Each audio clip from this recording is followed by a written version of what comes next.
doing in terms of the ASUS PCDIY initiative. For those of you not aware, this is something we've been doing for years. We love to just be able to kind of partner up with great partners like Central Computers here, and one, of course, there are 5 locations here in Northern California. Fantastic to be able to talk about what we're doing in terms of the hardware experience, some of the cool new hardware that we're offering, and what we're going to be doing is a little bit of a workshop showcasing off the new BTF-based ecosystem. Give me 1 second here. The BTF ecosystem, if you're not familiar with it, it's actually a fairly new initiative that we rolled out about 2 years ago approximately. And the big thing, of course, here is where we've gone ahead and we've actually put all of the connectors from the motherboard, instead of them being on the front, we've actually moved them all the way to the back of the system.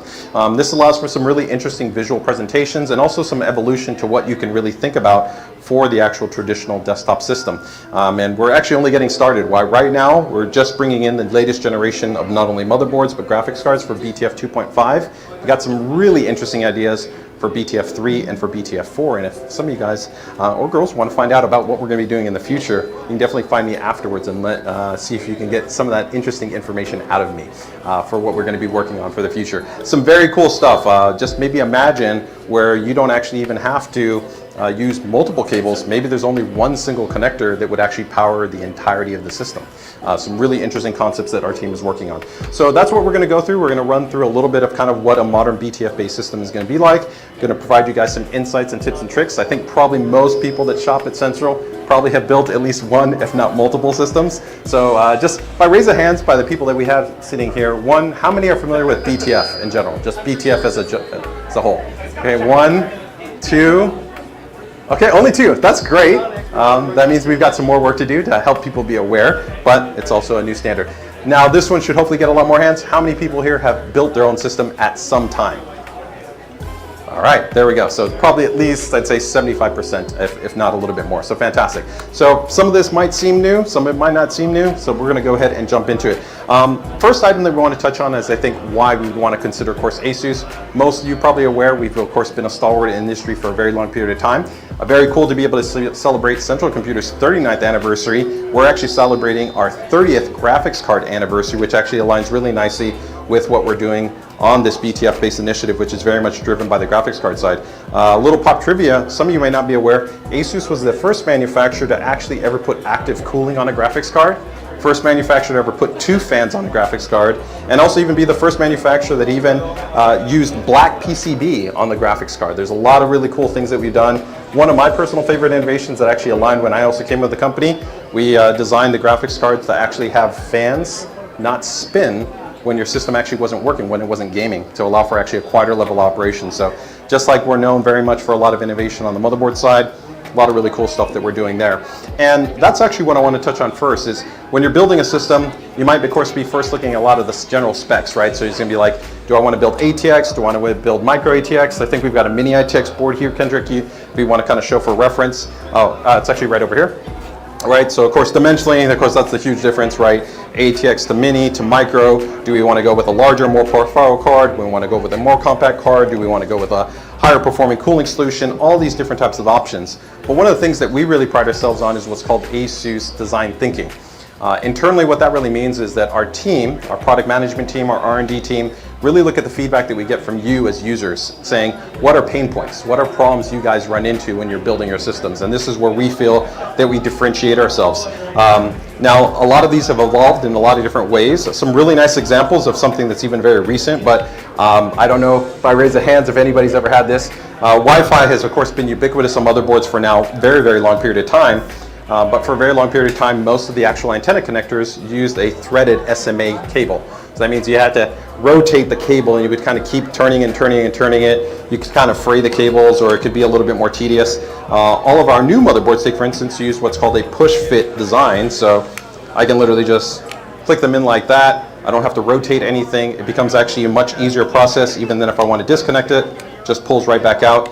And we were even able to engineer actually better pin fitment connections on the actual receptacle end. So it's not actually simpler, but we actually even get better signal attenuation performance. So it's pretty cool, again, when we can do these balancing acts of not only making the experience more streamlined, easier, quicker, but also help to even improve upon the performance. Some other examples of this that you guys might be aware of, if we first take a look at a modern generation motherboard, most of you are probably pretty familiar with things like M.2 SSDs, It's quite ubiquitous right now. Probably the majority of you have some form of M.2 SSD.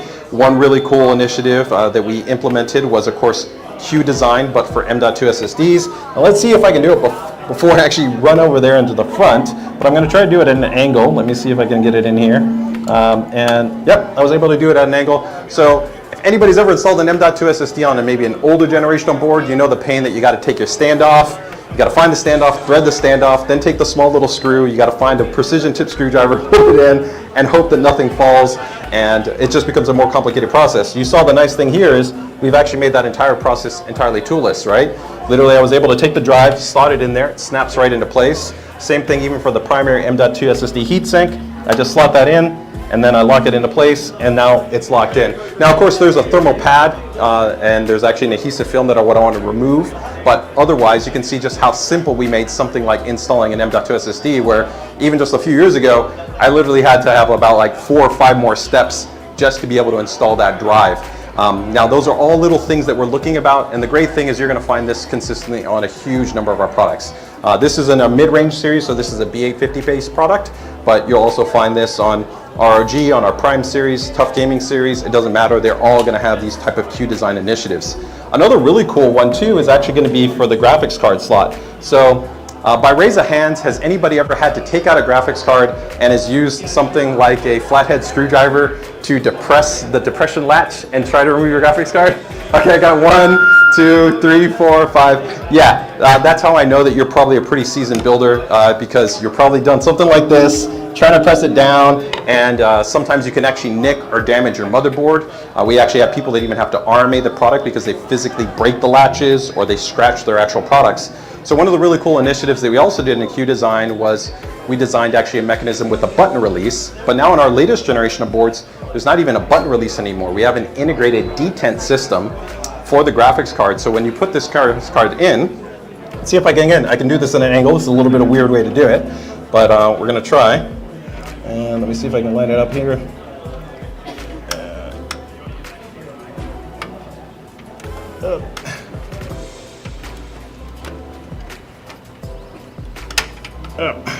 Kendrick, maybe you can actually get it on that side.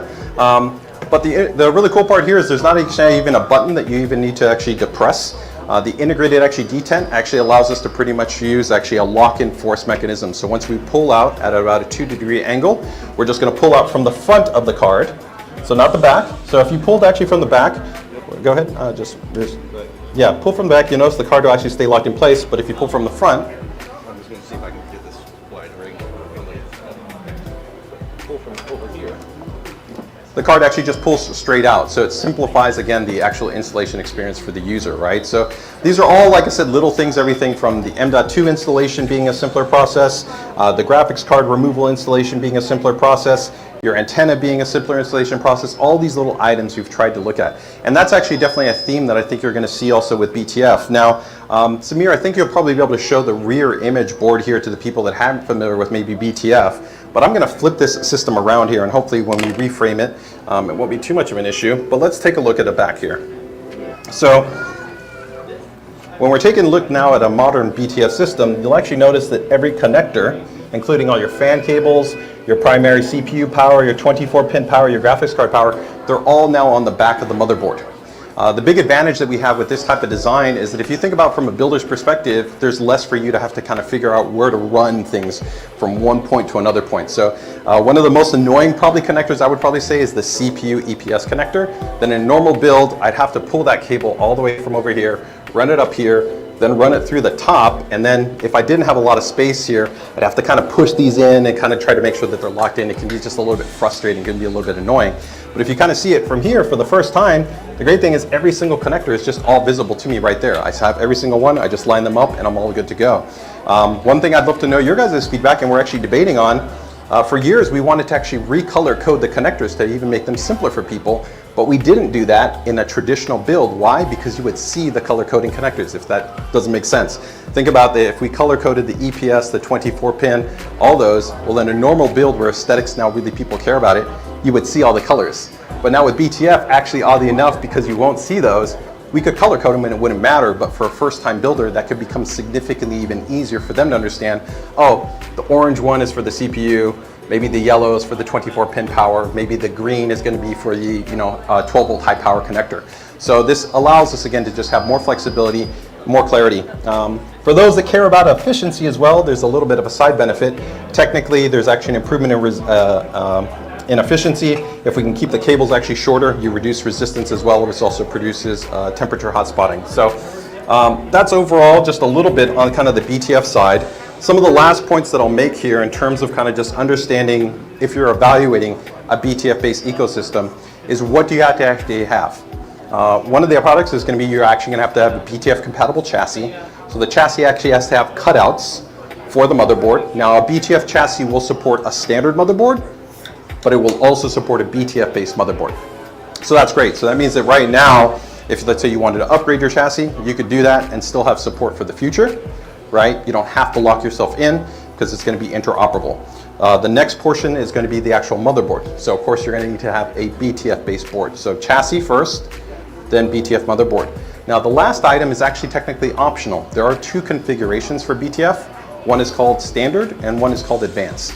Standard would mean that you'd have this really overall clean, minimal look with the motherboard because you won't see any cables there, and you can use any standard graphics card. The difference will be if actually you take a look right here at these two cards, you'll see one card has your normal by16 PCI Express power connector, and then the other one is actually going to have the patent pending connector that ASUS has developed, which actually provides the power directly through the motherboard. So there's actually no cable that you will see visibly connected. In a normal system, right, we would plug in this graphics card, and then of course there's going to be some cable that would come out maybe down here or something like that and route to here. That's no longer going to be visible because what's going to happen now is we're going to actually run the power cable directly to the back end side of the motherboard, and the motherboard will provide the power directly to the graphics card.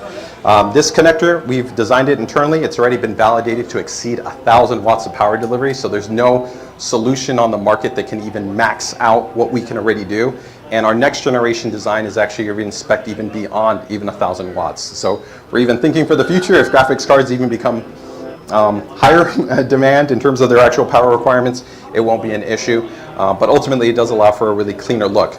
Now, one other really cool item that I'll touch on that I'm really happy to talk about in this new generation of BTF is in the prior generation, if you bought a BTF-based graphics card, it was locked into only working on a BTF-based motherboard, which was exclusive to ASUS. In this new generation, what we've done is we've actually made the BTF power delivery connector actually a modular adapter. So now inside the box, this actually adapter can be removed. Let me see if I actually remove it here. It's a little bit sweaty here, so I don't know if I'll be able to fully pull it out. Maybe you can see if you can try to pull it out there, Kendrick. Be careful with it. But that connector gives you the flexibility that essentially you can utilize a BTF modern card, so one of the 50 series cards, and you would be able to utilize that in any standard motherboard. But then of course, if you were to bring it over into a BTF ecosystem, you just take the adapter out of the box, slide it onto the actual power connection. There you go. So that's the magic sauce, that little guy right there. You can see there's just a small little interconnect. And when we have the card in the non-BTF, you can see it pretty much looks like our standard legacy graphics card. There's no difference, everything looks the same. And you'll notice right here, we have this little cover receptacle because your legacy power connection, like you would have for a normal power supply, you would power it through that mechanism, right? But then let's say later you decide to maybe upgrade to the BTF ecosystem. Well, now all you're gonna need to do is you would put that little cover back in there and you'd pop your adapter back in place. So if maybe you want to pop the adapter back on there, make sure to clean it because we don't want those contacts. That's some little insight. A lot of people will end up touching this stuff, but I will tell you after years of working with our team, these are internally what we usually call these are called gold fingers. It's the kind of just the internal naming convention you use, but you do have kind of oils and things on your hands, so you do want to generally try to not touch these connectors directly.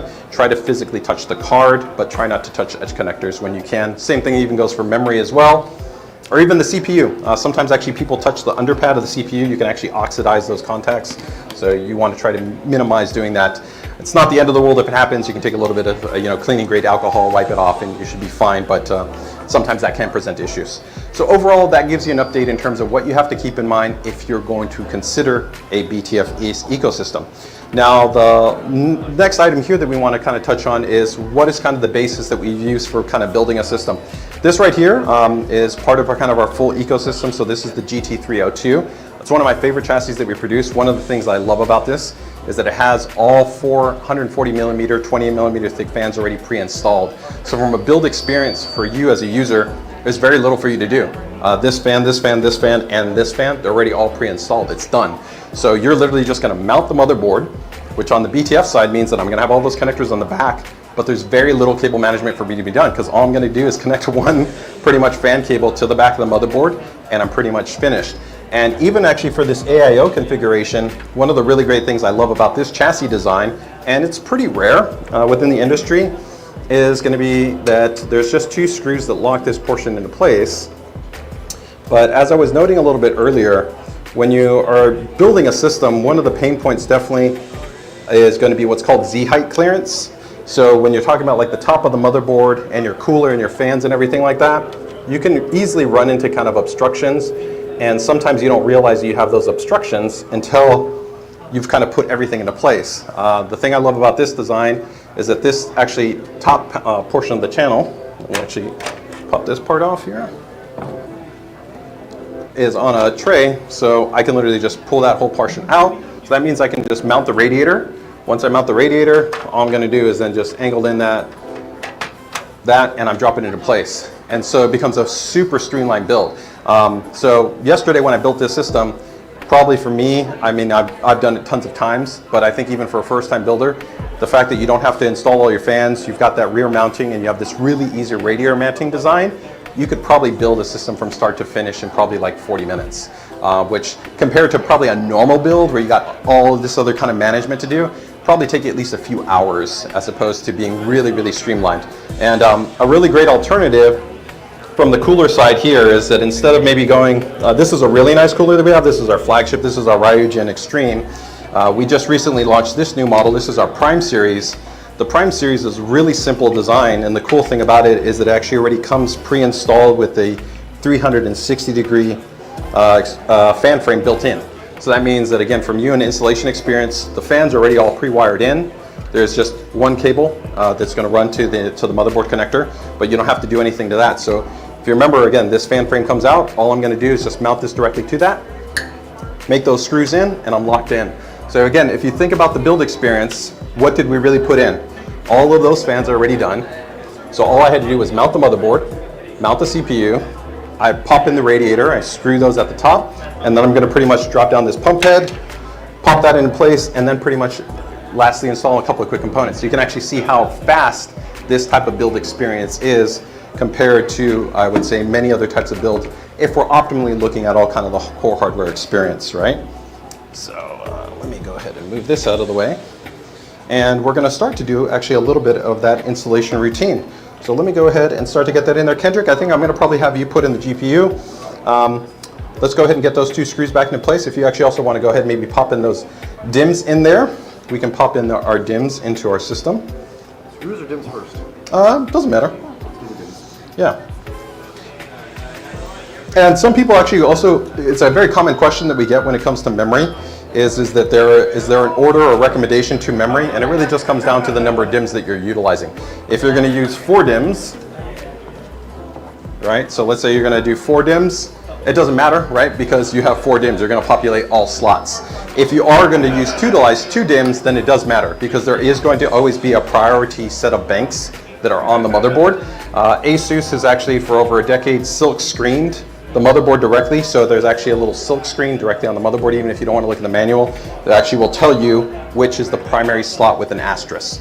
So it'll show you, just look at the little silk screen, it tells you A1, and then you have that correct channel. You just want to load those up correct. If you don't do that, it can actually affect stability, it can affect interoperability, so you do want to actually follow that information. What, this one? Or? Yep. Yeah, we're going to go with the BTF base card, and this will allow people to kind of see the look and experience of the BTF. Now, one other cool benefit too with BTF is that you're going to have now 2 points of structural contact. So for people that care about sag, right? Even though a lot of our nicer graphics cards, they all come with nice little standoffs to help to mitigate against sag and things along those lines. You actually have now 2 points of contact. One, it's going to brace it in the front of the card, and another would further brace it towards the back of the card. So it actually helps to actually mitigate sag as well. So it's a secondary cross benefit, but aesthetically it's also a nice win, which a lot of people like for the BTF look and feel for their system. All right, so we can see we've popped that in there. we're good to go. So let's go ahead and get our 2 screws in there at the top for the holding in our rads in place. Yep. Oh, you got them? Yeah. Oh, okay, it doesn't. Yep. So let's go ahead and you can lock in our GPU. No problem. I'll hold that in place there for you. You're a little off, so I'll... Oh, okay, yeah, go ahead and line it up as you'd like there.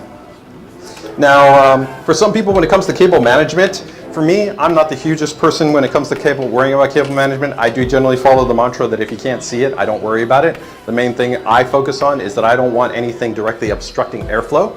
So I don't, of course, want like fans that could be hitting like a fan blade. I don't want something that's kinked or potentially going to be causing some type of strain. More important, and actually not too often talked about, is actually going to be generally though how you do generally pursue your cable management. So quite common amongst a lot of people is going to be the use of some form of a zip tie. The only negative with zip ties, and we have seen this even in RMA analysis, people can use too much compression force. So be careful when you're using a zip tie. You can actually tighten it too much and you can actually crimp in on some of the cabling. That can actually cause issues. That's why for me personally, I tend to actually recommend hook and loop fasteners. Some people still call them Velcro, but hook and loop fasteners, you just wrap them, tighten them up accordingly, and you're good to go. And you can get them all kinds of different colors. If you really want to kind of do a little bit more of a savvy way of cable management, this is how I do my own system. I will actually get hook and loop fasteners in different colors and wrap different, essentially, power connections with different colors. So for like my graphics card, it'll be in red. For, let's say, my motherboard, I might have it in orange, and for, let's say, different devices, I'll have that. So then visually, I know, hey, if I've wrapped this color, it's immediately going to that device, so it just makes it easier for me to isolate out. Some people don't like that because some people just want to bunch all the cables together, tie them out. Whatever works for you, the main thing is, of course, don't really worry about obstructing anything. So let's go ahead and turn this guy around and get in our connectors. Kendrick, do you want to handle those, or do you want to? Okay. So one nice thing that I will note is this is actually going to be one of our power supplies. If you guys don't know, we have been now producing power supplies for a few years. This one is from our RG series, but I really like our Tough Gaming series. They're really greatly priced, and they actually have really soft, fully etched modular cables. You might not think that the cable quality actually makes a difference, but especially when you're kind of bending or routing a cable and kind of going in different directions, having a softer or more malleable cable can actually be quite advantageous, especially when you're kind of talking about like running it over here or pulling it over here or maybe folding it in on itself. Some cables, if you've kind of dealt with some PSUs, they can be really hard and rigid, so they don't really like to kind of be moved around too much, if that makes sense. So these cables, Kendrick, what do you feel? Do you feel that they're pretty malleable? Yeah, they're pretty loose. Especially, I like the fact that it doesn't really get stuck to about maybe like a centimeter away, so you've got enough clearance for when it has to deal with the extra space in this case. Yeah. All right. So we can also see here that from the connection standpoint, pretty minimal, right? He's got his EPS, so these are going to be the CPU power connections, right, that we went in. And then we have our 12-volt high power connector that we used, of course, for the power delivery for our graphics card. We've got the 24-pin that we've also gone ahead and leveraged in there. But that's pretty much it. Now, I had an auxiliary cable that I kept in there. That would have been if maybe I would have used the standard graphics card, but that's actually not required. So this being a fully modular cable, we could have entirely removed that one. But for right now, we'll just kind of leave it free. Then our other remaining cables, what needed to be connected? Well, the great thing is all these fans are already pre-wired and they're already on one extension cable. So we only need to connect one cable for all 4 of our chassis fans, and then also one cable for all the ARGB for all 4 of those fans. The cooler that we're using is our Ryogen flagship, which is using daisy chain magnetic fans. So that means there's also only, again, one cable for the fan and for the RGB for all 3 of those fans. So we have one of those connected also up there.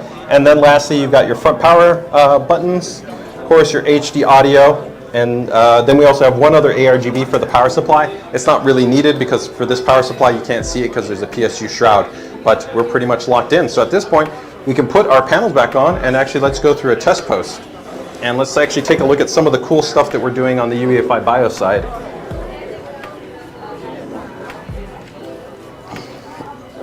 And then Samir, does that look about right for the field of view for this guy? Okay, cool.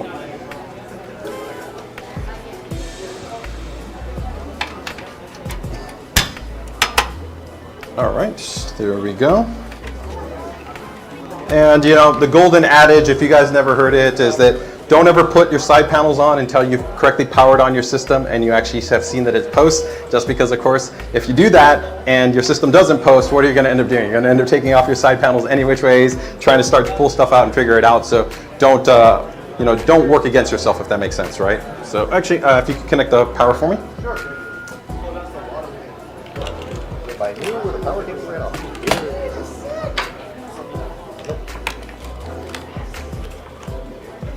So overall, just from a rib of hands, because most of you hadn't actually seen what a BTF system looks like, but already you can visually just see how clean that system looks, right? Where you don't see any real cables that are going to be visible, right? From the graphics card, even from the CPU and the EPS or the front leads.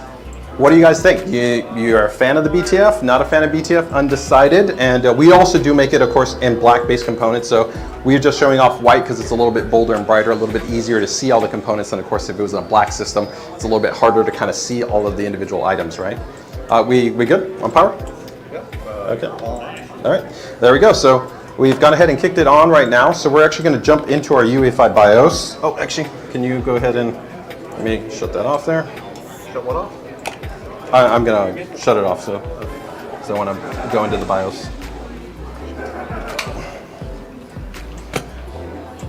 So one of the other cool things that I want to show you is we talked about some of the Q design implementations that we have on our series of products, but it doesn't stop from a hardware level. We also try to look at a lot of things on the firmware level to make the experience better and easier for you guys as a builder perspective. So some of the cool things that I'm going to show you right here would apply to the latest generation, both Intel and AMD product. It won't matter. It's also not segmentationally dependent.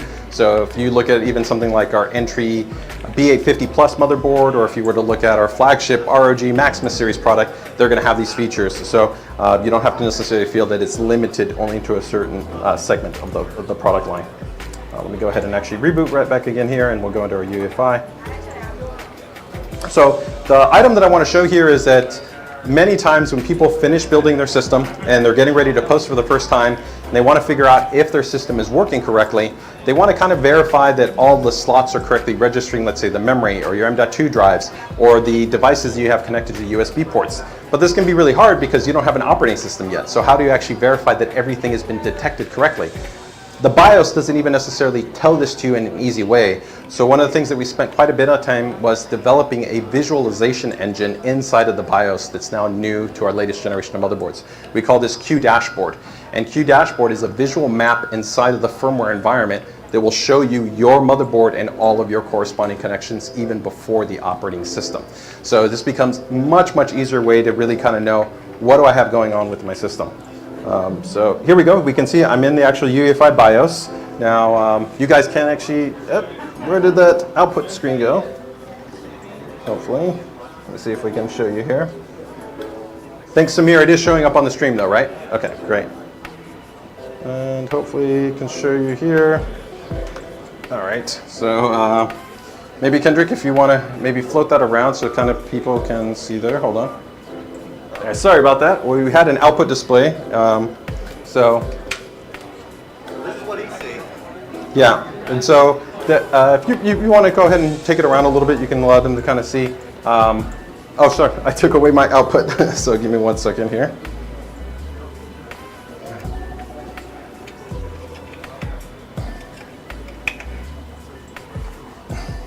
There we go.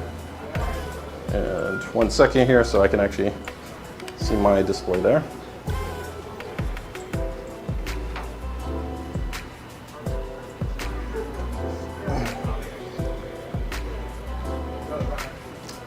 Hold on, if you can bring that one back over, Kendrick, and yeah, I'll let you float it around there afterwards.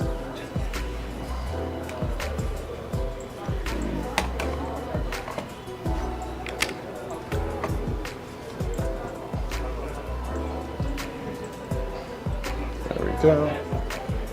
Oh, I think I already, hold on. I'm gonna restart it there, Samir, so give me 1 second. But the Q Dashboard mechanism essentially just will allow you to see all of your active connections in real time. So if you want to be able to see not only the DIMM slots that you actually have installed, if you actually want to go ahead and see the specific M.2 slots that are being used, the number of USB ports, all of those individual items will be able to be seen. And there's actually a cool element too that if you're not aware on all of our UEFI BIOSes, you can actually save an active screenshot within the UEFI environment. So if you connect like a flash drive, just connect the flash drive. You can hit like the F12 key and you can save screenshots. So if you ever also needed to share that information with maybe friends or you know, you wanted to actually follow up with like a support ticket or something like that, you can do that. So let me actually show you guys what this looks like here. And we're gonna go Q dashboard. So this is a little, there we go. So I don't know how many you can kind of see right there, but hopefully you'll be able to see a little bit. That is the full visual map of the actual motherboard, right? But it's actively now showing you all of the connections. And you can do filtering, so if you actually want to see just your USB ports, or if you just want to see your M.2 slots or your PCIe slots, all of that information is visible. Now, one really other cool part too is, let's say you want to control some part of the UEFI BIOS, right? Well, in the past, if let's say I wanted to go fan controls, I have to know where the fan controls are, right? Maybe you don't know where those are. So now you can see actually all these little green LEDs are showing me what I actually have connected right now on my motherboard. So I can head over and let me see if I can, it's a little bit tricky, I gotta go over here. We'll see, okay. So I'm gonna highlight CPU OPT, so that's my CPU fan header. And you can see that when I clicked on it, it took me directly to the fan controls. So actually all the other portions of the BIOS are hot linked into that visual system. So it makes it really intuitive, because now I don't need to know where maybe the M.2 speed is. If I just click on the M.2 drive, it takes me to that corresponding section of the BIOS.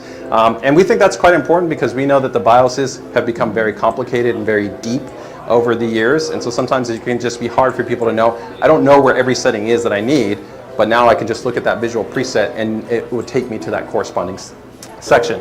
One other cool thing that I would want to also show here that's new for this generation is actually going to be the fan control function. So while we've had fan control for, of course, years, we have really had class leading. All of our new motherboards also now have an 8-point fan control. So that means you have a lot of granularity in terms of how you can set your fan curve. For reference, sometimes more basic entry products might have like a 2 to 4-point fan curve. With an 8-point fan curve, it just means you have a lot more stops within there to really be able to set the tone and the pitch for your fans, especially with now higher performing fans that are on the market. Take for instance, these fans can go over 2,000 RPM. You want sometimes more range in terms of where you can customize the targets of how the actual fan is going to be operating. Now, the last one that I would show that I think is actually pretty interesting, let me actually get out of here and I'm going to go over into another section. This is weird, I've never done a system like this where I'm looking at my, this feels a little bit meta.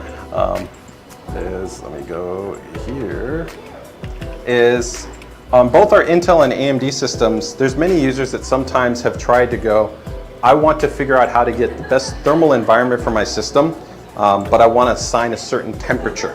So instead of thinking about things from a performance perspective, you care more so about things from a temperature perspective. So we have on AMD platforms, we have something called an enhancement mode, and you can actually set just 3 simple temperature targets.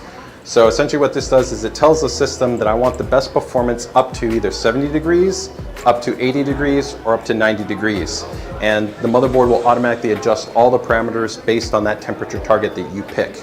So instead of kind of focusing on a frequency, we give you whatever the best performance is up to that temperature point. And you can also do this on Intel platforms where you can just pick the temperature point that you prefer. And we find that actually a lot of people find this more intuitive for them than kind of focusing on thinking about certain frequencies or certain numbers where they don't know what the temperature is going to be for that performance, right? Because like if you say, I want my thing to operate at 5.6 gigahertz, I don't know what my corresponding cooling performance is going to be. So we can do that. And on a lot of our motherboards, we also have a really, really cool feature that if you wanted to track items of information, there's actually a chip that we put on our motherboard that's called an AIOC chip, which will actually allow you to low-level track all of the temperature information independent of the operating system. And you can actually look at this at any time, even from 2 months to 3 months to 6 months later. Now this is really interesting because if you want to be able to check to see what the average temperature is for your CPU after 6 months, you could go into the BIOS and actually check your average temperature over that 6 month period. If you want to actually see your average voltage for after 6 months, you can see that. This is exclusive to us. No other company in the industry has this because it requires a special hardware chip to be bonded onto the motherboard that monitors and collects this data and then makes it exposed to you. So there's some really cool stuff that we can do there. I don't have all the time to go into that. If you are more interested into it, definitely would recommend checking out some of the videos that we've put out regarding our AIOC technology and how it can benefit you. So the last thing I want to show you here as we wrap up kind of this build is we're just going to go into our OS environment. And I want to show you guys something pretty cool that we call ASUS AI Advisor. So by raise of hand, I don't think I'm even going to ask. Everybody at some point has now heard AI, and it's been kind of the buzzword that's been used for a very long period of time.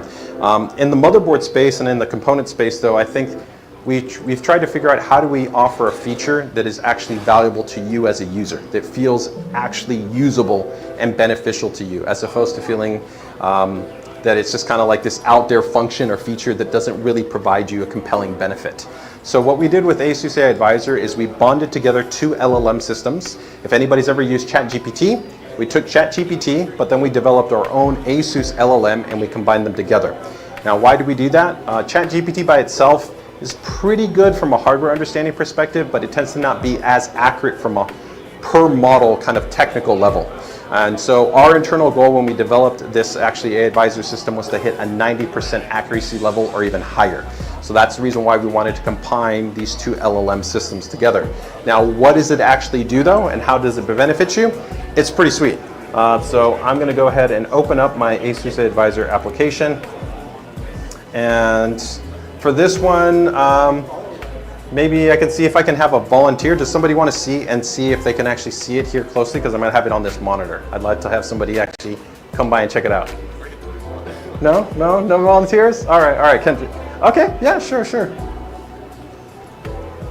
So the really cool thing that we did here is when people build systems for the first time, a lot of times people don't actually read the manual. They have a more difficult understanding of how to actually control their system or how to do certain things.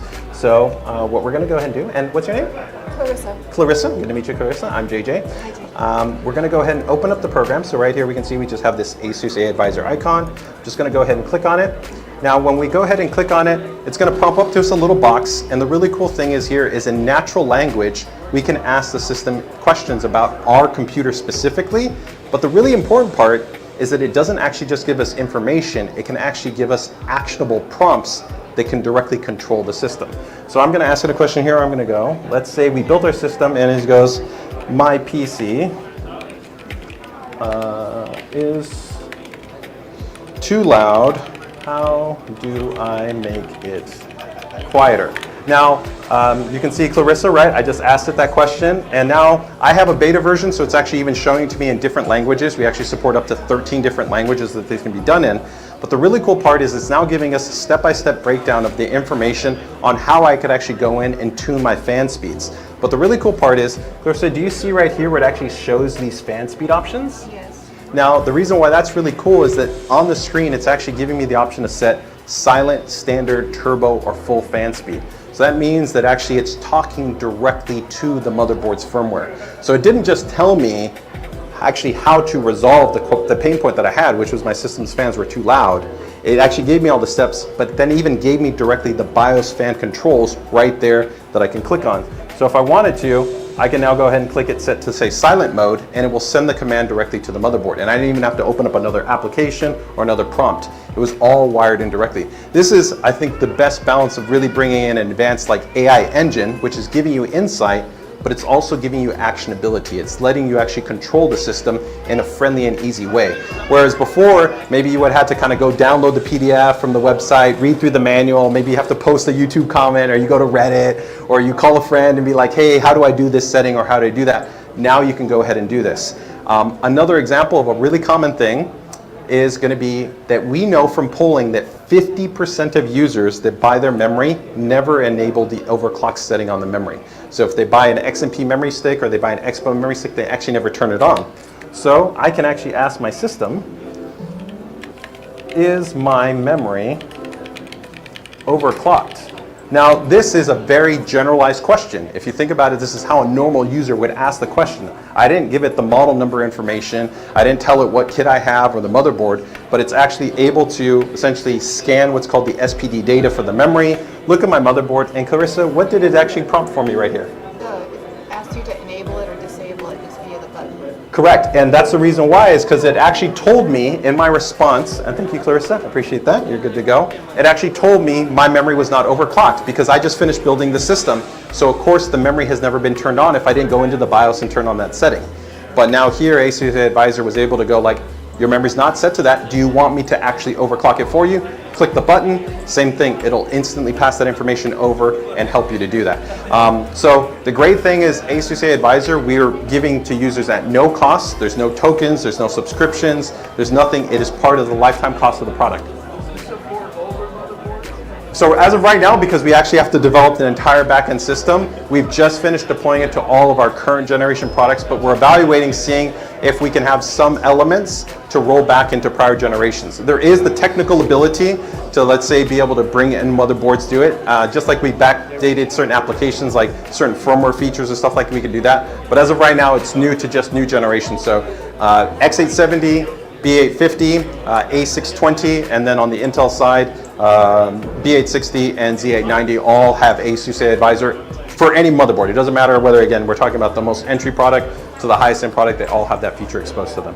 So that overall wraps up pretty much like what a modern BTF build would look like. I think you guys can see, of course, it's bold, it's dynamic, easy to build in, some cool features. That wraps up our session. I'd love for you guys, of course, if you guys have more questions, feel free to go ahead and come on over or finish taking a look through the rest of that. But thank you guys for tuning in.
DIMFIT is really exciting because it's probably the biggest memory innovation in like the last 10 years. When we talk about like motherboard memory and memory controller combinations, there's a lot of little subsettings that people don't realize that if I change this parameter, I can actually improve the scaling or improve the instability issues. The problem is most people don't understand things like skew rates or VDD die adjustments or these like little tuning parameters that they can be quite tedious. And from our perspective, we can't make these really tuned to every type of permutation because we have to make an auto roll that generally adjusts for the majority of users' configs, right? Yeah, exactly. But with DIMFit, the really cool option that you have now is you can go in and the motherboard will actually run adjusted memory training routines with specialized adjusted parameters that we know that can improve the scaling based on the DIMMs that you have. And it actually will create its own custom like XMP profile or Expo profile. But this is not like a short process. At a minimum, when you run DIMFit, it can take anywhere from as little as about 3 hours, and it can take all the way up to about 9 hours to run. Because does it run while you're just Yep. You don't even need to do anything. You just literally, yeah, it'll just keep starting and it'll repost, starting and repost. But what it's doing is that we have a watchdog timer that is actually tracking the memory training and running some other simulation routines, and it stores all this information in a special IC chip that we have on the motherboard. It's a really cool feature. It's a little bit more for the guys that want to get in the weeds, but if you care about wanting to get that higher speed out of your platform, it is the best option to use without really having to do anything, because all you need to do is just pretty much turn it on, leave it on and let it run its thing, and then let it see what it outputs to you in terms of that new simulation value. Yeah. And you can find out more about that. Actually, I did a dedicated stream about DIMFit on our YouTube channel. So I watched that. Okay, That's why I was asking. Yeah. We're building, and I'm like, dude, why do we always have these issues? Yeah. Especially when you do 4. Yeah, no, but it's inherent just because the easiest way I try to tell people is it's kind of thinking about lifting weights. If I give you 2 barbells to lift versus if I give you 4 barbells where you had to do it on your feet and on both hands, what's going to be harder for you to do? You're literally giving more stress to the memory controller, trying to manage more bandwidth, more data, more density all at one time. Thankfully with DDR memory, it's become a little bit better because now you can get higher densities with less DIMMs, right? Because I mean, right now, even in 2 DIMMs, you can go all the way up to 128 gigabytes. So the question is whether or not you should be trying to get 4. Some people that really want 4 right now, it's because they like it from an aesthetic perspective. But if you really care about scaling, you should be prioritizing 2 DIMMs. And then again, ideally, you should always be first focusing on single rank versus dual rank, because dual rank will always scale less than single rank. But that's kind of the hierarchy, if that makes sense. So single rank, 1 slot per channel, right? 1 DIMM per channel, so 1 SPC, 1 DPC, and then as you scale that up, it keeps getting worse, right? Yeah. Awesome. Thank you, Jason. Yeah, no problem. Do you have any personal insight in the future of Intel versus AMD for video editing? For video editing, that's an interesting one. I'd say it's gotten pretty good. If you look at actually what Intel's done, most of the performance is actually dictated by the fixed function encoder or decoder engines. So we're not actually even really talking about the overall GPU architecture. We're talking about the media engine that is built into the GPUs. And in this respect, a lot of the vendors have spent a huge amount of effort to really kind of elevate the performance of their media engines to be quite competitive with each other. So the other cool benefit of this is that the media engines don't tend to generally be limited based on the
because you may be quizzed on it later. I like that. I didn't know that there was trivia. All right. Welcome for our second stream here. So essentially we're going to be talking a little bit about kind of the PCDIY experience. We're going to actually be going through what it's like to actually build one of the most current systems that we have available. Yeah, so we're going to pop out just like we did before. Yeah, graphics card, memory, M.2, right? So for most of you, you're probably familiar with, of course, building systems because you're shopping over at Central Computers. It's fantastic, again, to be able to work with them. They're celebrating their 39th anniversary. We're actually celebrating our 30th graphics card anniversary with some really cool updates, including actually what we're doing on the BTF side of the fence. From just kind of a raise of hands, how many of you are familiar with BTF as an actual ASUS initiative? Okay, 1, 2, 3. I think, oh, there we go. Okay, 4. So not too bad. A little bit more actually than I think than the first session. First session actually was a little bit less. So if you're not aware, what we've actually done with BTF is internally we call this actually back to the future. And the original intent when we designed and developed actually the BTF concept was to be able to streamline the build experience for users to make it faster and simpler, but we also wanted to be able to provide them an option that would look ultimately cleaner. Now, one of the things that you'll definitely notice as we're kind of disassembling some of the base items that we're going to go through as we go through this build experience is that you'll see very little cables in a BTF-based system. And the main reason why is that on a traditional motherboard, all of the connectors are on the front of the motherboard. In a BTF-based system, all the connectors have been actually moved to the back. So every connector from your CPU to your motherboard to the 12-volt high power to even all the front leads that you would normally see down here at the bottom, they've all been moved to the back. You want the top panel off? Yeah. Oh, I can pop that one off. That one's okay. Do you want these unscrewed or so we can Yeah, we can go ahead and pop those off as well. So when we talk about BTF, like I said, we're going to go a little bit into some of the really cool things that are in there. But the first thing we want to also touch on, I think, is more so how we approach the design and development of product. One of the big things that we pride ourselves on is what we call ASUS design thinking. With ASUS design thinking, it's really keeping you guys as the users in mind to how we can ultimately make builds faster, simpler, and easier for you. And how we've done this is we've really looked at a number of different aspects within, let's say, the build experience to say, how can we improve upon those? So one of the most basic ones is let's look at something like a motherboard where it has Wi-Fi. So I'm sure probably many of you have probably taken an antenna that comes inside the box. You have a threaded antenna and you have to kind of screw it on to the back of the motherboard, and it can actually be a little bit annoying and tedious. Sometimes if you don't fully make that connection, you can actually have a poor connection in terms of the overall performance. And it can also actually cause the cables to kind of crimp in on themselves, which isn't also that great as well. So in our latest generation designs, we actually created a new push fit antenna system that we call actually Q antenna. So we can see right here, I literally just take this, and I click them into place, and that's it. Super fast, super simple, super easy. And the other really nice thing about this is actually even gives us better performance for the actual Wi-Fi signal and the Bluetooth signal than the standard threaded antenna design. So that's just one example of something like the Q design initiative that we have on many of our products. But if you look at a broader level of products, let's look at something like an M.2 SSD. For many of you, you're familiar with, of course, this. It's very ubiquitous. Most of you probably have an M.2 SSD. Let's see, by raise of hands, how many people have an M.2 SSD in their system? Yeah, I figure at this point probably about everybody should have one in their system as they've gotten really really easy.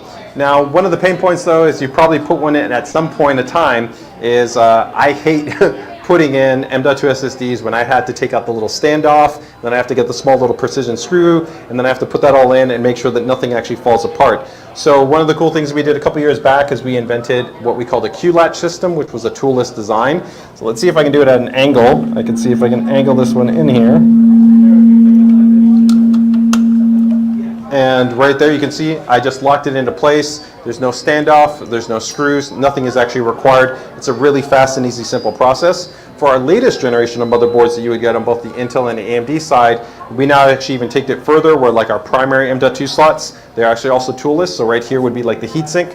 Now of course you would want to make sure to take off the thermal adhesive the thermal adhesive tape, right, so that we could actually expose the thermal pad. But we can see right here, I just angle that in there and I lock it into place, and that's it. So there was literally no screws to install. So a really fast, simple, and easy process as far as something goes like that. Now one of my favorites that actually I want to have Kendrick show, but actually I might be able to show it actually on this one. Let me see if I can do it right here. It's going to be for this graphics card. So by raise of hands, how many have you have ever used a screwdriver to remove the graphics card from your motherboard?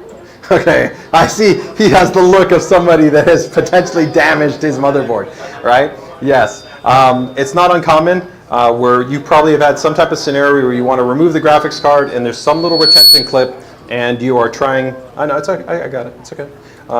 And you're probably depressing something, trying to go ahead and get the graphics card out.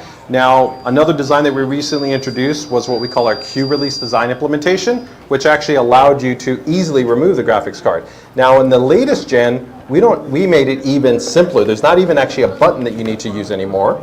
We actually have an integrated mechanism. So right here, I'm going to bring over this little motherboard so you can see right here in this little mini ITX board. It's sitting in there.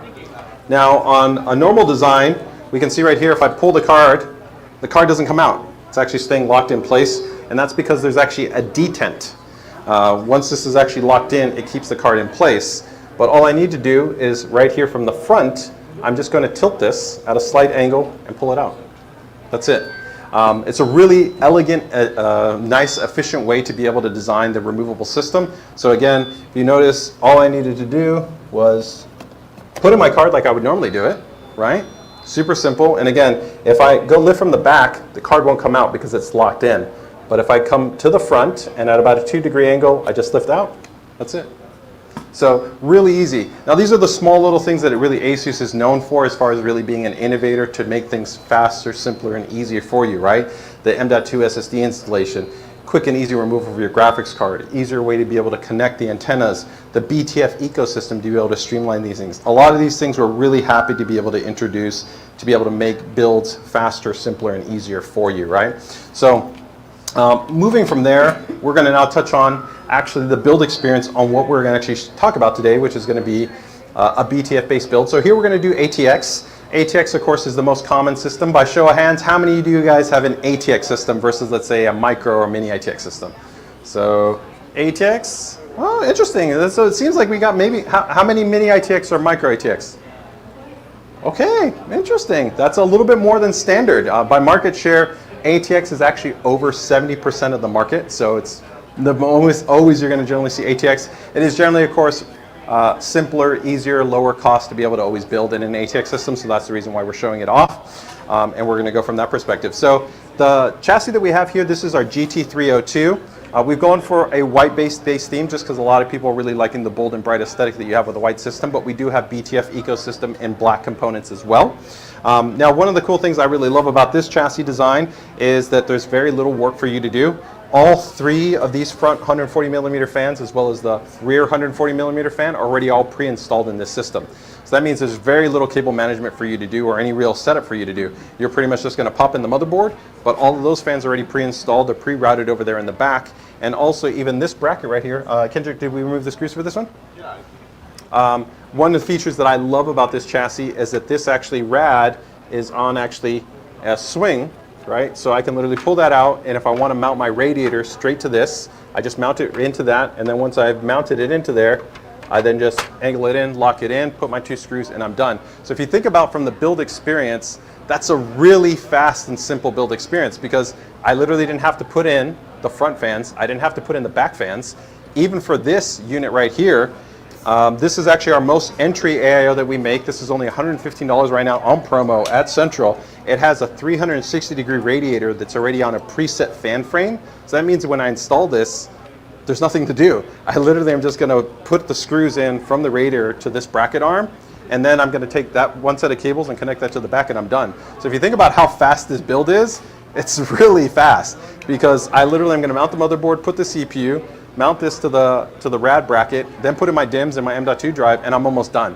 Like most builders can probably build in this whole system from start to finish, I'd say in under an hour, which compared to a normal build, probably would take a lot of people probably at least a few hours to kind of get everything together, wire everything up, lay everything out. It becomes a faster, simpler, and easier build experience. Now, the cooler that I'm using here is a much higher end cooler. This is our Ryogen 3 Extreme. It's our flagship cooler.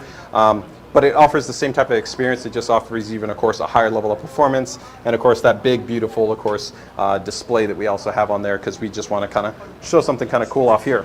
But as we look here at the BTF ecosystem, I want to go ahead and turn this around and allow you guys to see where the difference lies.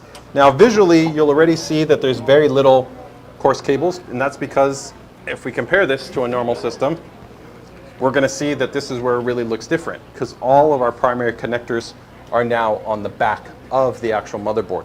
Now what this allows us to ultimately do is streamline the experience for you as a user. It just makes it faster, simpler, and easier for you to be able to build a system, because you don't now have to worry about kind of running cables to different locations or kind of running over or under or something like that. You know where every single connector is going to be. Now for some users, they might be asking, well, how do you go about BTF? What are going to be the things that I have to keep in mind? Pretty straightforward in terms of the requirements. One is you're going to have, of course, a BTF compatible chassis. So the chassis itself has to support that motherboard type. The cool thing though on that side with BTF is that it can support standard motherboards or BTF motherboards. It doesn't matter. So if you pick a BTF chassis, you could still take your old system and put that in there and it would work, but it also will support the newest generation of these BTF based motherboards. Now what's the second thing you're going to need is going to be a BTF motherboard. So BTF motherboard with a BTF chassis. This is what we call a standard configuration. The reason why we call it standard is because you can still have a really cool clean look. And Kendrick, if you want to go ahead and maybe put in our standard graphics card, standard graphics cards will work in a BTF based motherboard, no problem. And you would just run your normal cable up there and you would have less visible cables than you would have in a normal system, right? You're just going to have that normal power cable come up there. So that is what we call BTF standard. So again, it's important to note that just because you pick a BTF ecosystem doesn't mean that you have to go with the most advanced version, or what we call BTF advanced. BTF advanced though allows you to kind of go to the next version, which Kendrick, if we can go ahead and take out that GPU. And of course, we got that nice quick release design. With BTF, the really cool thing that we've done here is we've patented a design connector, which actually is here. This carries up to 600 watts of power directly to the graphics card through the motherboard, so there's no cable required. It allows for even a cleaner, more minimal aesthetic, and you can pop it in. And of course, you do need to have that BTF motherboard. So again, BTF standard is chassis, motherboard, any graphics card. BTF advanced is going to be the BTF chassis, BTF motherboard, and BTF based graphics card. Now, one really cool thing that I'm excited to announce, and Central, I think, is probably one of the very first people that actually are carrying this new card. Actually, if you can pop it back out for me, is in the first generation BTF we introduced about a year and a half ago, the BTF graphics cards, this connector was not modular. It was entirely fixed to the card. But we're excited for this generation to actually introduce this as a modular adapter. So in the box, this adapter is not affixed to the graphics card. It's actually removable. Now what does that mean for you as a user is that, so right now if you decided to buy a new graphics card, maybe you're rocking an older 2060, you decide you want to get this 5070 Ti, you can actually buy a BTF card and still install that in your older system. And you just don't use the adapter. But then if you were to maybe build a new BTF system and you want to be able to use that, you're going to take the connector which comes inside the box, put it onto the PCB, and then from there you now have a BTF enabled graphics card.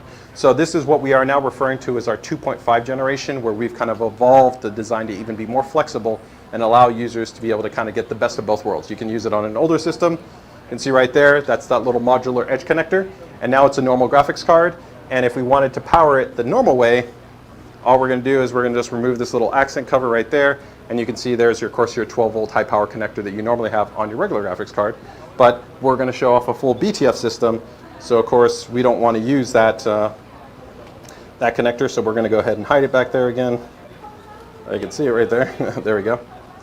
And we're going to put that connector back in place. So we're going to pop that in. Now you can just see how simple and easy this type of build experience is. Another little side benefit, of course, of the BTF-based design is that it adds also more stability. There's something that amongst the community that's called card sag. Some people get very much annoyed by card sag. A lot of our premium graphics cards and even actually many of our mid-range cards actually all come with a nice little brace included inside the box. So if you want to mitigate against it, it becomes much less of an issue. But a byproduct of the dual connector design is also just more rigidity, right? Because you're holding it at two different points, so it helps to also maintain the actual equilibrium of the card across itself. So it even allows for it to just be not only a cleaner look, right? Because we're offering the power delivery, but it also allows it to actually also mitigate against that sag type of design. So as we pop that guy in there, we've already also popped back in our M.2 SSD. We're going to go ahead and pop in our memory in there as well. One really cool feature too that I don't know if the power supply is actively connected on here yet. Not right now. But this is a little sleeper feature that we just introduced in the last generation, but I'd love to touch on it, is we had many users that sometimes when they were installing memory didn't realize that they actually weren't fully depressing the memory into the slots and locking the memory into place. So we actually created a small little circuit sensor that's actually in the DRAM banks that actually will allow the memory to register whether it's not fully seated. So even before you turn on the system, there's an LED that would turn on that would let you know that the actual... Yeah. So if you notice, there's actually a little LED all the way at the top there that's on. And the reason why it's on, the system hasn't turned on, but what it's telling you is that the memory's not physically installed. And that just helps first-time users not realize that even if maybe I put that DIMM in there, but it was only like 70% installed, but not fully actually closing out the circuit, it's actually not, the LED won't turn off. This is actually quite different than the normal LEDs, because we've had LEDs on motherboards for years that might tell you that there's a memory issue once you power on your system. But this is actually even helping you before you physically power on your system to know that you're actually installing it correctly. So again, small little things that we're always trying to look at to try to improve upon your experience and make it, again, faster, simpler, and easier for you as a builder, right? So we can see that he put in the memory, and what happened? The LED turned off because the system registers, oh, I can get that the memory is actually installed in there. And a little pro tip as well is if you're always wondering which memory slots to use, there's actually a silk screen that we put on the motherboards that actually has a little asterisk next to it on the correct banks that will actually always tell you. Now on a 2DIMM motherboard, like a mini ATX motherboard, it doesn't matter, because it's only 2 slots. But on any standard micro ATX motherboard or an ATX motherboard, there are correct banks that you want to prioritize and use that us, from the design standpoint, we optimize the performance for the primary banks first. So you do ideally want to use those correct banks first. It's always noted in the manual, but sometimes you get the people that say, don't read the manual, it doesn't matter. Definitely please read the manual, we spent a lot of time on it. But if you don't, just look at the little silk screen on the motherboard, it will help to guide you through. All right, so we've got our memory in there, we got our M.2 SSD, we installed our graphics card, and you can again see how simple this build really would have been, because again, with all the fans already pre-wired in there, being able to quickly mount on that radiator in there, all you would have really had to do from a base build perspective is pop in the motherboard, screw it in, and then pop in the bracket for the cooler, and you pretty much would be good to go. So Kendrick, let's go ahead and get ready to power this system up. And we're going to go also connect our rear connectors here on the back. And we're just going to show people just kind of what that experience is like on the back. Oops. Oh, yeah. You got those? Well, the peripherals just... All right. We'll let him get those settled out there. Yes, so we're going to go ahead and rotate this around, allow you to kind of see what the cable connections look like. These cable connections aren't going to be any different than what you would have from a normal system. So really the ones that we care about are going to be the CPU power connection, the 24-pin power connection, and then one for the actual graphics card. Some people have had questions like, is there a power limit to what we can do with BTF? We have already tested the connector to over 1,000 watts in terms of power delivery. Right now, from a normal graphics card perspective, even the flagship cards, they don't exceed 600 watts. And even in real world usage, it's actually quite a bit below 600 watts. So we've already spec'd this connector for actually quite a bit in the future in terms of what we're kind of designing and developing for. So let's go ahead and get that one screwed in. And pro tip, because some people don't use them, some people don't. If you've never seen this, I like always having 2 lengths of screwdrivers. And I don't know, let me see if anybody can have a raise of hand on why I would want to have 2 lengths of a screwdriver. Oh, okay. Intel Arcman. In case you can't reach one of those close to the back of the case after you put up the See, all right, so we got some logic. So most of the time you're going to have probably a screwdriver that's going to be of this length, but the disadvantage of this is that in some scenarios, maybe, let's say, if I wanted to get all the way into this screw, if you notice right here, it's going to maybe be too tight, or it's maybe going to run up and obstruct against something. Well, if I have a long shank, right, long shank is going to allow me to go ahead and get in there and make sure that I don't have any issues. I also can mitigate having any type of stripping or any torque. So these are my 2 preferences, is having a standard shank and an extended shank. In the past, I would also tell people that sometimes that they would want to have a PH1 or PH2 tip. These are PH2, which is pretty much what you need 90% of the time. But now with the toolless designs that we have on anything, you don't generally even need a precision tip. So really just these 2 guys are going to be good. And then optional, which I would recommend, is actually a magnetizer. If you guys have never seen this, this actually lets you make any screwdriver magnetic. All you do is, if I just want to magnetize it, I just do this, Now it becomes magnetic, and then when I don't want it to be magnetic, I can go into the opposite direction and I can demagnetize. There are some times that you don't want something to be magnetic and sometimes that you do want it to be magnetic. So these are very inexpensive, usually about like $5. Pick them up. These are usually my key recommendations. The last item, so for sometimes when people are kind of going like, well, I'm building everything, do I need to account for anything else? As I kind of get to the back, is you might still be, oh, you did connect those. Sorry about that, Kendrick. Is going to be accounting for cable management. Oops, sorry. Let's disconnect that one there. And when we're talking about generally cable management, Kendrick, if you want to help to come back over and get these connected, there are generally 2 points of considerations. A lot of you probably will have people that are going to recommend in using something like zip ties. Nothing wrong with them. We actually include them with many of our products as well. The only thing I always try to tell people is be careful with zip ties because it is a very tight compressive force. You can actually go too tight on a zip tie and you can actually cause damage to the internal wiring harness of the cabling that you're actually working against. So just be careful with zip ties.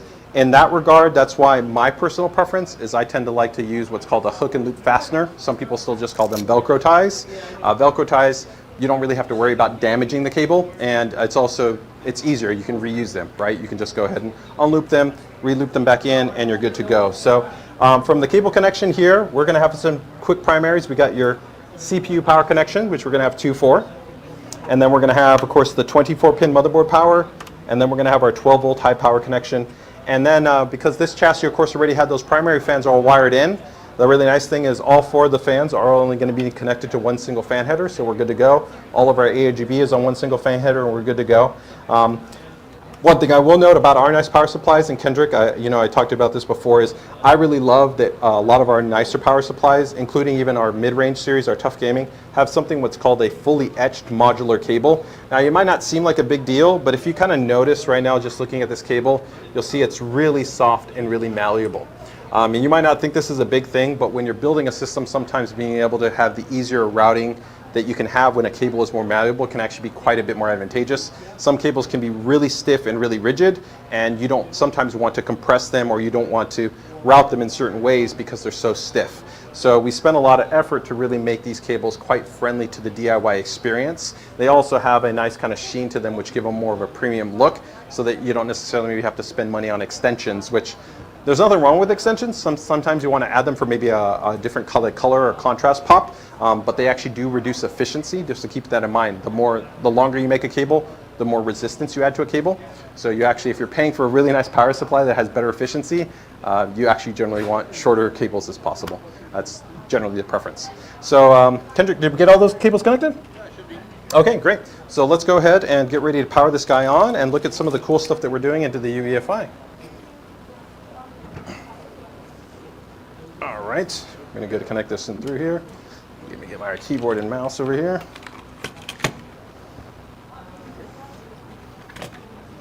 And in terms of, if anybody's wondering in terms of availability, all of these components are right now actively available. We actually already even have our friends over here at Central who are pretty much stocked everything up. They actually, I think they were the first partners of us to actually even have availability for our new BTF-based graphics cards, which is pretty cool. All right, so we're going to get in our keyboard and our mouse, and we're going to get ready to power this guy on here. And one of the things that we're going to show here is some of the cool options that we have in the UEFI firmware environment, or what sometimes some people still call the BIOS. We talked about already some of the cool design innovations and some of the things you would want to keep in mind when you're building a system from like the hardware level. So one of some of the cool things that we've done actually on the firmware level to also kind of streamline the experience for you or make it kind of easier for you as well. And that's what we're going to touch on. Okay. All right, good to go? Looks good to go. All right, we touch that button. Now, the golden rule, of course, of PC building, if anybody's ever heard it, you don't ever put on your side panels when you're powering on your system for your first time. And the reason why is because, of course, if something goes wrong, you might need to take off your panels to kind of go in and double check all your connectors. So the general rule of thumb is always just make sure to keep your side panels off until you're happy with the way everything is working. And then once you are happy with the way everything is working, you're good to go. Oh, I think my secondary monitor is not outputting there, so I'm going to have to look at my laptop again here. So a second here. I went a little too fast. Got to get into my UEFI here.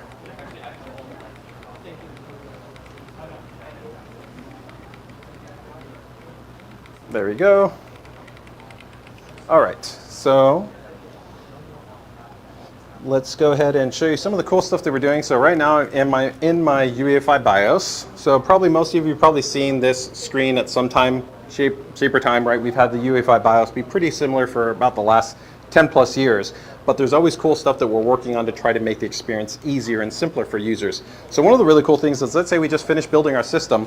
A lot of people have a question on going, well, how do I know that everything's been detected? How do I know that everything is actually there, right?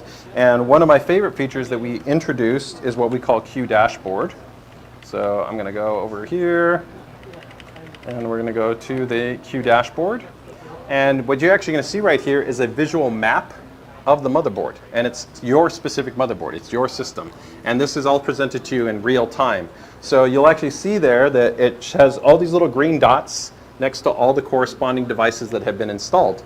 So we can actually see the M.2 SSD, the fans that are connected, all of those devices are all registered. So instead of having to wait to get into the operating system, I can actually confirm that all of those devices are now registered and they're actually working in my system right when I just power on the system. The great thing about this feature, it's not segmented to any model or any position within our product stack. So you can buy our most entry-level current AMD-based offering, or you can buy our most entry-level Intel-based offerings. They both have Q Dashboard fully across the product stack. So it's a really great addition that we've optioned in. The other thing I really like about this too is that it's hot linked into the control options. So let's say you wanted to control maybe the fans, but you don't know where the fan controls are. Well, all you need to do is go, well, I can see that my fan is actually connected to that connection, right? So all I'm going to do is head over to, this is a little bit weird because they're not directly aligned, so playing a little bit here. There you go. And you saw I clicked on the CPU fan header and it took me directly to the CPU fan controls. So without knowing where all like the sub controls are, it takes me just directly to the interface of where I want to go. So that's a really, really great kind of just simple level of integration, but it makes, again, the build experience faster and simpler and easier for you. You'll also notice a really cool thing here too, is you'll notice that there's 8 dots. We're the industry leader in this regard. We have the most advanced fan control in the industry. So most competitors right now only have a 4-point fan control. We actually have an 8-point fan control. That is also why you generally pay always a little bit more for ASUS, because we're always doing these things that kind of try to take you to the next level of kind of feature set or functionality for our products. And that actually costs even more money. We have to put a different type of control chip on the motherboard, where even if you compare 2 motherboards and they have the same number of fan headers, well, they don't have the same control chip because they're using a much older control chip, which is maybe more antiquated. We're using a more advanced control chip, which gives us more granularity and more flexibility for you as a user to be able to do what you want to be able to do with how you're working with your system. So that is going to be Q Dashboard. One other really cool item that we actually have also within here, actually see if I can get back into this interface. Wait 1 second here.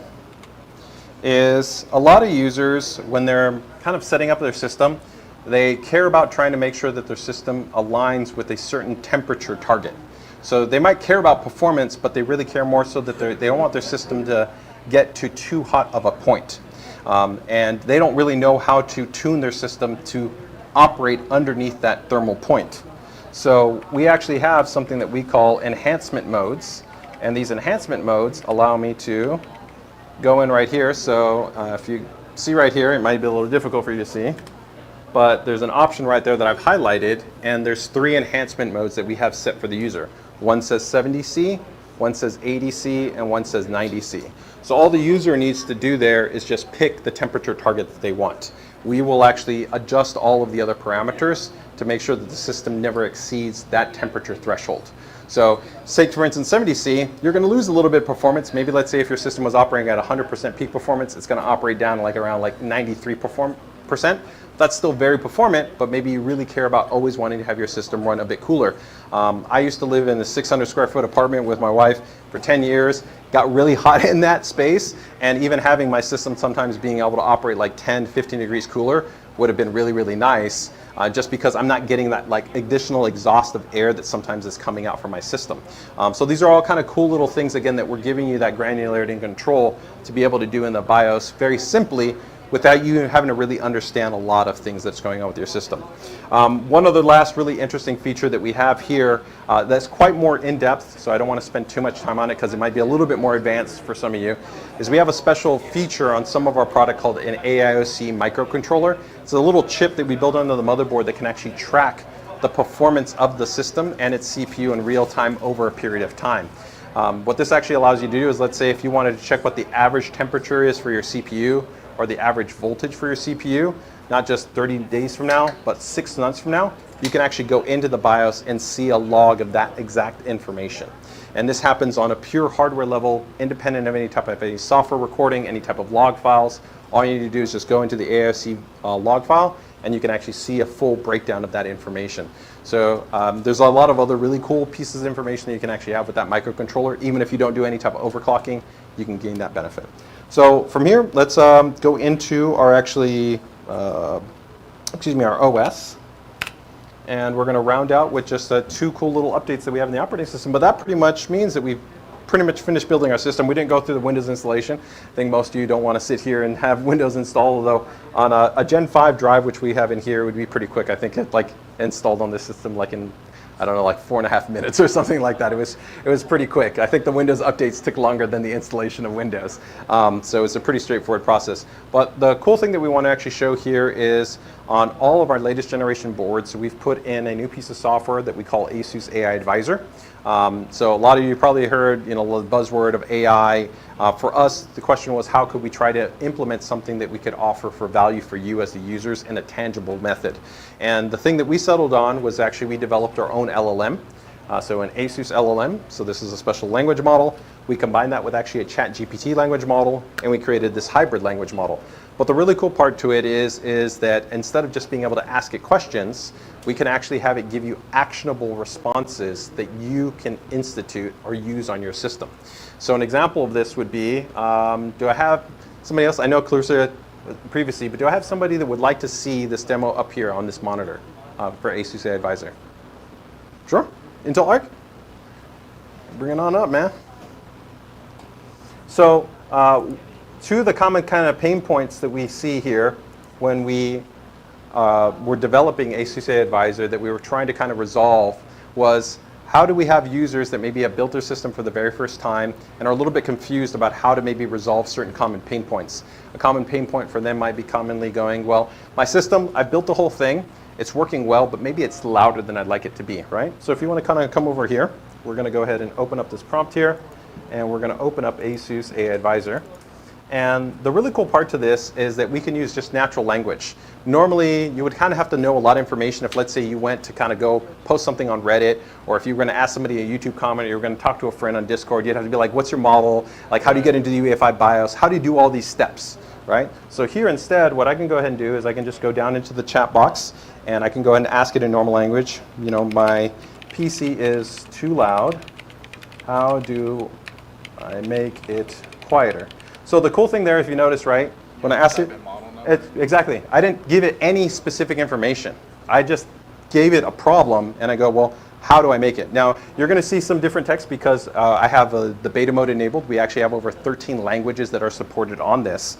But what it's actually breaking down to him is a step-by-step breakdown on what he would need to do if he wanted to control the speeds.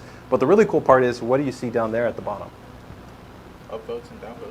Right, upvotes and downvotes, but right below, right up there. Oh, okay, set to standard mode, speed mode, turbo mode, and silent mode. So what he's actually seeing is that it actually gave us the real-time fan controls on the screen. So right here, if we're looking at the prompt that he's seeing, down right there, it didn't tell us all the steps, but it actually also gave us the actionable prompt for the fan controls. So that means that right there, from that response, if let's say the system was too loud, I could click silent and it will send that command to the motherboard. I didn't have to open up another piece of software to run the actual fan utility or anything that. So that's really cool because we're moving from just giving you base information or a response, but we're actually giving you an actual actionable prompt, right, that allows you to resolve your issue. So another example of this would be pretty interesting. 50% of users in polling never enable the memory overclock on their memory. So they buy a stick of memory, it has like an XMP profile, it has like an Expo profile, they get everything built in, but they don't realize that they need to go into the BIOS and turn on a setting to turn it on. So I want you to see here, I'm going to ask it is my memory overclocked? So again, there I just asked it in natural language, right? So it needs to do a lot of work here because it actually has to figure out, needs to look at my motherboard, look at my memory, figure out what the memory speed is, see what the settings are, and answer all of that. So did it let us know the information? Yeah, it said no, it's not, and if you want to enable it. Exactly. So what he's saying there is, again, it not only figured out that the memory is not overclocked, it's not set to anything, but it also gave us an actionable prompt. Matt, thank you so much. And you don't have to reboot and enter BIOS anymore? Yep, that's correct. You can actually do this actionable response. So right now, if we did want to enable this, we could literally just click on overclock enabled, right, for the memory. Now, if it does need to trigger an active reboot, it would then reboot for you. But yeah, it will let you know that the reboot. So actually, we can do it right now. So we can actually go enable DRAM LC, and you can see right here, it asks you, do you want to reboot right now, or do you want to wait?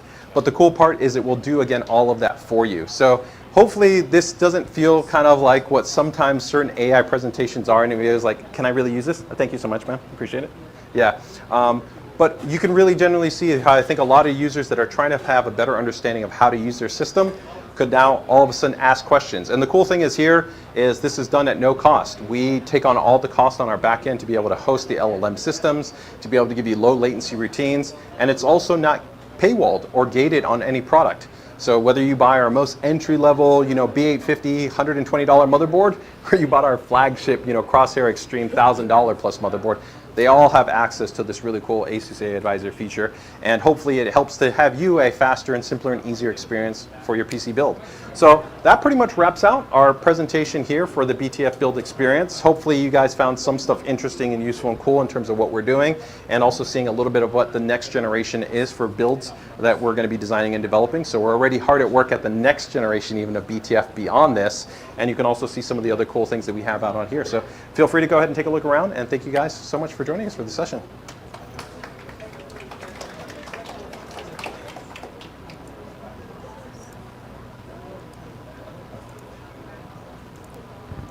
Go ahead and restart there. All right, just a reminder for you, if you haven't gotten your stamps, make sure you get them so that way you can have a second chance at the raffle, which will be held at the end of the event. And you have to be physically present so that way we can make sure that you've got the matching ticket. Additionally, there will also be trivia, so pay attention to all those notes on every booth and what we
of the BTF, would it have that? Would it have the Q-latch 2-degree feature? Because I know that with most ITX cases, they usually have some sort of extension card or extension cable, and so- the release on that is crazy. Yes, so this new concept mini ITX chassis that we're working on, which is under the ROG lineup, is actually designed to work with the BTF and an easy exec mechanism. So right now I believe the tentative design that we have is actually like a special button design that kind of works with our ejection mechanism. So you would actually be able to press like this button, and then you would actually be able to easily remove the graphics card from Right, the because system. the second question I was going to throw in would be, would it be possible to order a 12-volt to BTF cable for those kind of designs as well? Because if you're going to be using that card, because of the way it has to sit, Yeah. exactly, because that could come in handy. Because otherwise, with those small cases, you're running into that wraparound tensioning when you put on those other parts. You know, we have something that we actually call the BTF Alliance. So the BTF Alliance has actually been coordinated with pretty much all industry partners in the market that produce chassis right now.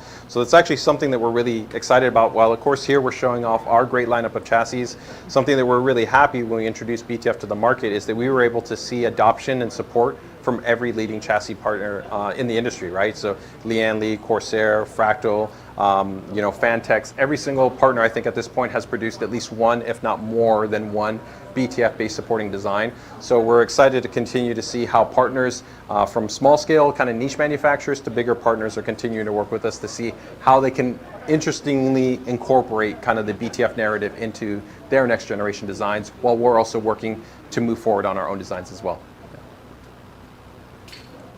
Another thing I want to ask about, which is probably more important for us that want to continue on with the event, I believe there's a new place to sign up for the PCDIY if you want to continue on being with the community online. Of course, yeah. So you, of course, Lee, our community manager, is alongside here of me, and I think we have 2 different QR codes that you guys can do, and it's a great space. So of course, if you guys have further questions or want to be able to get kind of first-hand accounting and engagement, we definitely recommend that you guys consider checking out our PCDIY community. I pop in there on occasion. Lee, who is our community manager, he helps to own that space and allows you to also get the first, most direct information. So if you actually want to find out about like, hey, when is this coming out? Is ASUS working on this?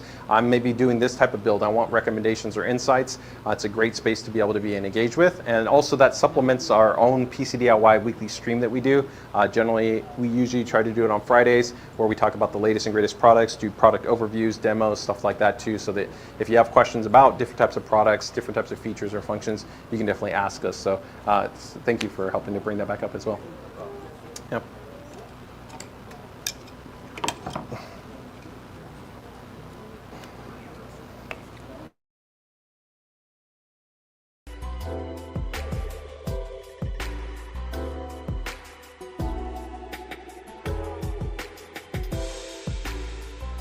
And anytime we would ever try to debate on changing the stickers or wanting to remove stickers, we would always objectively have people say, don't, keep the stickers. So to this day, we still keep stickers actually, and we spend a lot of money because the stickers we put in there are pretty nice. But we started actually, for some of our products, doing these cool little magnetic decal plates for some of our products. Does anybody like the magnetic little decal plates? Of course, depends on your chassis, because if you have like a pure aluminum chassis, it doesn't work. But like, of course, for these ones are nice because they can just straight fix there. And of course, you can put them whenever you want. But how do people feel about something like a decal plate versus a sticker? And then another one is on our higher end product, like of course like something like our Astral, they actually have even included things like special collector rings, which actually there's like an exclusive ring that comes included with the product. So we've been wondering, like, you know, what are the type of little things that people like to see, you know, as far as like inclusion. So anybody thoughts? Like the decal, don't like the decal?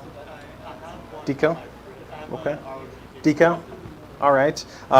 One other one that we were also debating, does anybody have any thoughts about it, is we have some really cool designs, but sometimes the designs are maybe too expensive to produce from like an add-in accessory perspective. So we've been debating whether or not to include STL files. So if you guys aren't familiar with STL, those are 3D printable files. So it means that you guys have to incur the cost, but they could be really cool specialized designs that have been made by our teams, right? Which allow you to have something that's kind of really cool or distinct. And then of course you can either print them out yourself, or you can of course go to a print farm, you know, and have them print them out for you. Do you guys like that idea?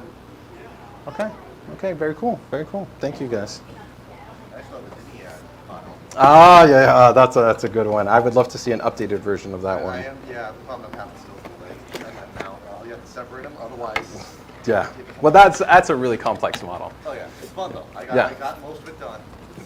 Oh, that's awesome. Come on. Do that come from the ASUS products? Yeah, I have very good. So, like, that's my decal. Oh yeah, exactly. That's exactly what we're talking about. Yeah, no, I really like the decals. I like these. I think we do a really nice job on them. I also like the stickers, but I'm excited about the STL files. It's hard. We did years ago. We actually did an entire range of motherboards where we came out with custom accessories that we released as STL files. But I think the adoption rate was too early. Like we were too ahead of the curve. Like 3D printing was still a little bit in its infancy there. So I think we need to kind of maybe bring it back and kind of go that route. So I think that could kind of be kind of interesting. So we'll see. Always something to try. But thank you guys for coming out. I appreciate it.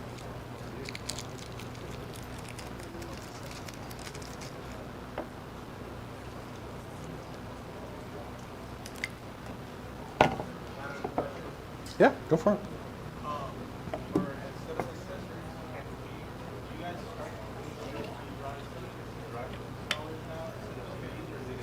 Yeah, so we've already been doing that for quite a number of the ROG products. So generally, if you get anything like in the Crosshair class or Maximus class, they already come with 32 gigabyte, actually USB 3.2 flash drives that already have that on there. So the question is, though, like where do we like cost down and try to maybe make that same type of product offering on even more and more an entry product, right? What we found though, right now what we're doing is pretty much all of the motherboards, they have a small little ROM space in them that we can actually already preload the LAN driver in there. Right now, technically the Wi-Fi driver is too big to store on the motherboard side, but we're trying to work with the partners to get that compressed down small enough so that we could actually have the motherboard store both of those. Because the reality is if you have the LAN driver or the Wi-Fi driver, then you can just load up our driver hub utility and then you can just download everything you need, right? So it becomes very convenient. I think the main reason why needing to have the flash drive in the past was because you didn't want to have to go to the site, download everything you needed to, and kind of get everything started. But if we can give you the base driver already kind of out of the box, right, where the moment you install the OS, you already have your network connected, then it's not really a pain point, especially with, I think, our driver hub utility. So I think that's the next step is if we can hopefully get the Wi-Fi driver, because by show of hands, right, how many of you are using Wi-Fi as the default connection as opposed to Ethernet? So that's interesting. So right now here, this is against what we generally see in the normal broader pooling. So starting about probably 3 years ago, we saw that over 50% of the overall installation base was now using Wi-Fi as their default connection. They're not even connecting via Ethernet. They're just using Wi-Fi. So Wi-Fi has now become that default. If you're using Ethernet, you're already covered because every motherboard already has the LAN driver built into it. So you're already good to go. So that's where I think, again, we can make an improvement. There has been some discussion with our Tough Gaming team, which is our more entry motherboard, to see maybe about them in the next generation, getting a smaller version of like a flash drive. So maybe instead of like a 32 gig, maybe it's just like an 8 gig one, but it has the base drivers on it. So that's also something that we're discussing. Yeah, I think, for us, there's like that value prop where we don't want it to kind of be like too entry, if that kind of makes sense, right? So I think, 2 gig, 4 gig still kind of keeps on small. I think the team wouldn't want to go less than 8. Because actually, I even think right now the total install package, if we kind of put the whole driver on there, it's still from a DVD, and I think it's actually like something like about like 3.5 gigs, if you account for like every single piece of the software, the PDF, the manual, and everything like that. So I think if we want to include everything, we wouldn't want to kind of do like a truncated version and only be like on 2 gigs. We'd want to at least give you like, here's 8 gigs, you have everything, and even then you still got a little bit of extra space, Yeah, but no, that's a great question, good feedback as well. Thank you.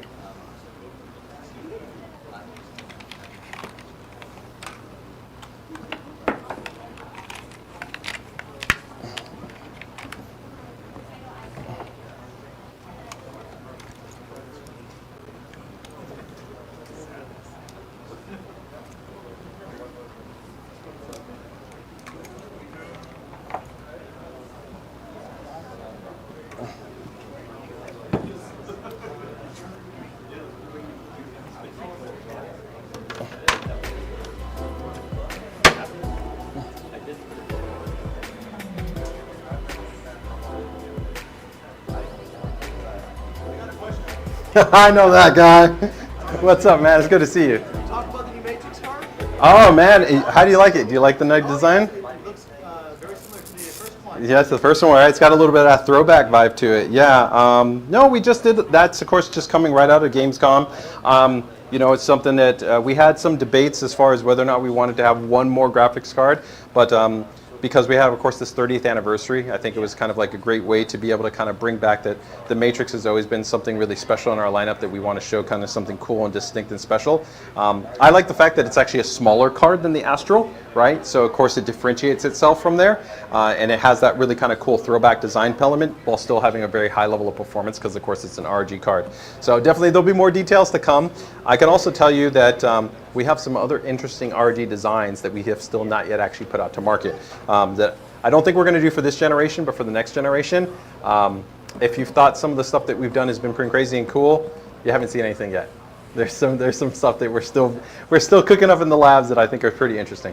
Power delivery is interesting. Why choose to go with like instead of like dual 12 pins, or this is a mixture of the 12 pin and the UPS connector. Yeah. 800 watts. Well, I mean, what we've kind of commonly seen always in the past is people always seeing questions in terms of if there are different benefits to how you can do auxiliary power delivery, right? And whether or not that allows you to have more flexibility at how you can have thermal or current balancing that happens on the card. So we're always kind of looking at these opportunities for saying like, well, if we try this out, does this allow us to have a kind of a design benefit? And I think more so probably just like we have a lot of designs, it doesn't mean that every user is going to use that type of design implementation, but they may want the flexibility or they may want that edge case scenario to be able to kind of extend this type of configuration, right? I think in terms of the way that it's been integrated for that card, it kind of makes sense because it's a more streamlined version of offering two power source inputs, right? As opposed to having, let's say, more direct cabling that you have to physically put on the card. Because one thing you have to consider that anytime you make more multiple endpoints to the card, you're of course taking up more actually space within the actual design constraint of the card, versus where if you account for, let's say, utilizing in the connector interface, which we've already designed for, and already has that power headroom, right? Why not take advantage of it, right? If that makes sense, yeah.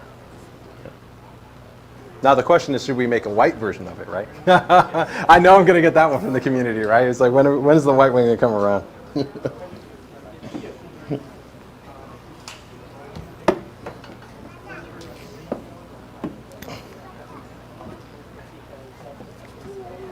I think Kendrick is going to be calling over the raffle here shortly, right?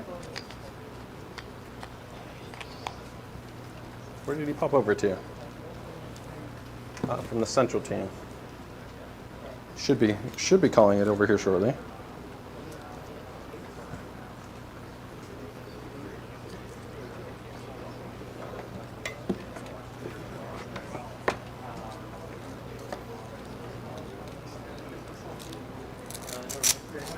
Oh, there he goes. There's Kendrick. I think raffle time. I was getting briefed.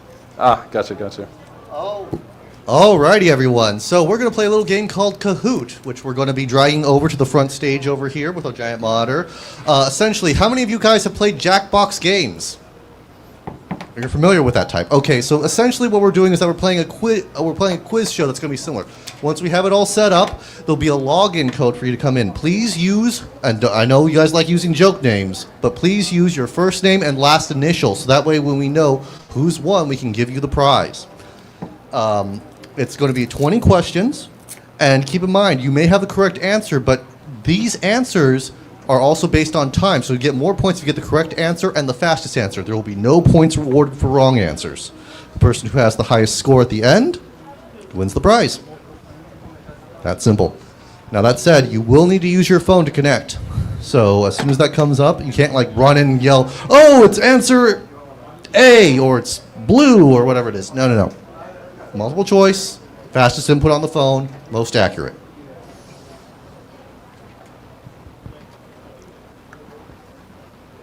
I think we can. Let me check with them. No problem.